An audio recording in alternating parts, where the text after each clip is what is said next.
Intermittent fasting is known to have broad spectrum benefits for tackling obesity, diabetes, heart disease, cancer, and other neurological disorders. It's no doubt it's been a hot trend for years, helping many lose weight successfully, keep the weight off, and remain healthy in doing so. In this video, I'm going to share with you 5 tips that you need to keep on board when either starting out with intermittent fasting for the first time or remember doing when you're on your next fast, whether that it's the 16-8 method, the 5-2 method, eat, stop, eat, OMAD, and many others. If you guys are new here, this channel is all about helping you make informed decisions as well as be in the know when it comes to your health and wellness. And I would love for you all to gently tap on the like button down below. And if you really like the content, then consider subscribing as well. Also, if you guys are on Instagram, you can follow me there too. Now, without wasting any more time, let's get straight into it. So we all know that intermittent fasting has profound effects on the body. It can activate autophagy, which in turn leads to a number of other cascading effects in the body, which we discuss here. It improves insulin sensitivity and reduces insulin resistance, which is a common factor in obesity and type 2 diabetes.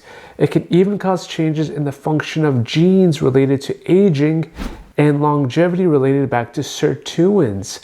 Not to forget to mention increasing your metabolic rate, which switches from burning glucose for energy to burning fat for energy, which we know starts to happen around the 10 to 16 hour mark, where your body turns its fat stores for energy instead, which releases ketones into the bloodstream, promoting weight loss. So yes, there are countless benefits, but instead of going deeper into each of them, which by the way I can if you let me know in the comments, what I wanted to switch our attention to actually is how to basically optimize it and make it work for you so you can get the results that you're looking for. Because what's great about it is that there aren't any hard and fast rules. There's just principles, and that's a big difference. So if you're in the clear for giving intermittent fasting a go, which by the way, to simplify, if we look here, the people on the left should not be doing it, while the people on the right should first consult with their doctor. So once you get the green light to try it out, the first tip I have to get the most benefits out of intermittent fasting is figure out which type of intermittent fasting you can stick with. What works for someone else does not mean it will work for you. If your favorite celebrity is doing it one way, that doesn't mean you have to do that as well. Because people do get this confused, but it really is simple. Find a method that works with your own life schedule. By far one of the easiest forms, at least for me, is the 16-8 method, which involves skipping breakfast and eating within an 8-hour window only. For example, eating only from 12 to 8 p.m., then fasting for the next 16 hours, which does include your sleep time as well. This may be a better option than those who are already trying the eat, stop, eat method, which is for once or twice a week. You don't eat anything from dinner one day until dinner the next day, basically a 24-hour fast on 2 non-consecutive days out of the week, where the other 5 you go as usual. Or the OMAD diet, which stands for 1 meal a day, usually shortly after sunset in a 1-hour window with the next 23 hours of fasting, which surprisingly works wonders in a lot of people. Whatever method you choose, be sure it's one you can stay consistent with until you get the results that you're looking for. The second tip is don't let your diet become the excuse for not exercising. If you find that you can't exercise because you are fasting, then you need to reconsider either the type of intermittent fasting you're doing or the types of exercises you're demanding out of your body. The most important thing here is to make sure you are listening to your body. If you start to feel weak or dizzy, chances are you're experiencing low blood sugar or are dehydrated, since diet and exercise ideally should go hand in hand for promoting the most amount of benefits. You gotta remember, it should not be at the expense of your own health and wellness. If you're doing a 24-hour fast, then keep the exercises very light. For example, walking or yoga. If you're doing the 16-8 method fast, then you can exercise during your 8-hour eating window.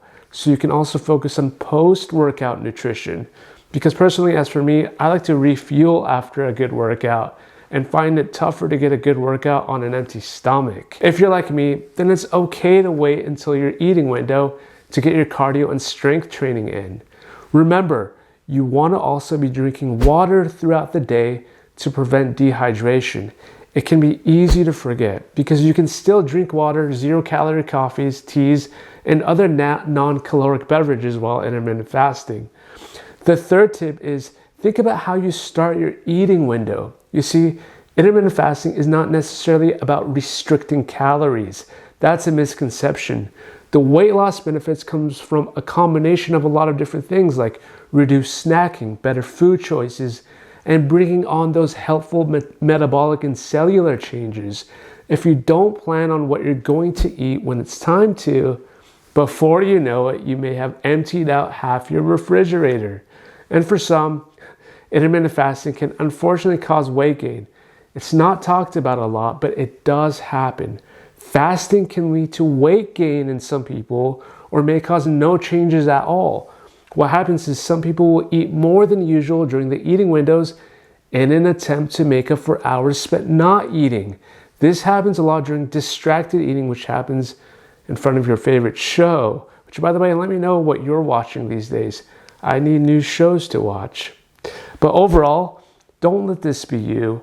Prepare and know what your meals are going to be ahead of time to avoid making bad choices. Foods rich in fiber and protein are a good place to start. And yes, your fruits and vegetables too, because currently one in 10 people are getting enough fruits and veggies. Also on this note, since I will probably get this question, if you're fasting and you're not losing weight, it can either be that you're overeating during your eating period, which we talked about, or undereating as well.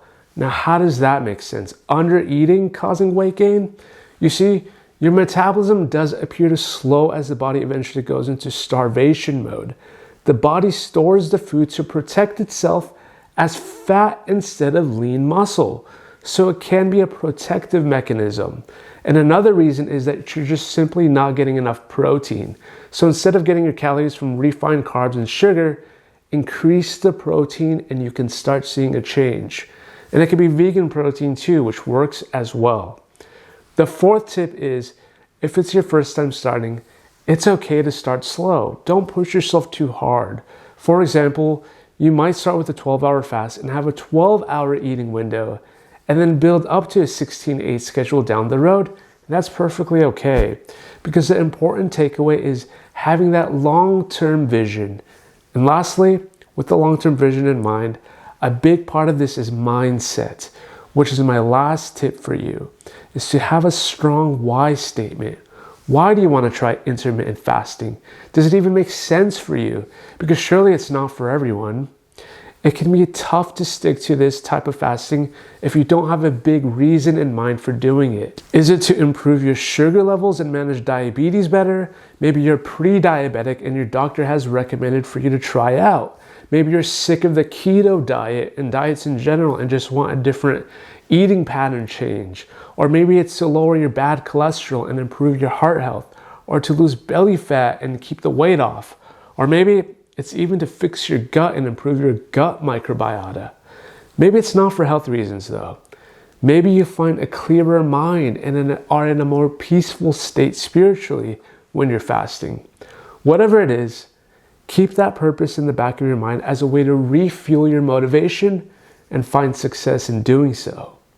Because intermittent fasting does have its benefits and also its negatives too, which I can discuss in another video for you all if you want. If you've tried it out yourself, share with me your thoughts down below. I'm curious to hear from you. Hit that subscribe button too if you found any value in this information, and I'll see you guys on the next one.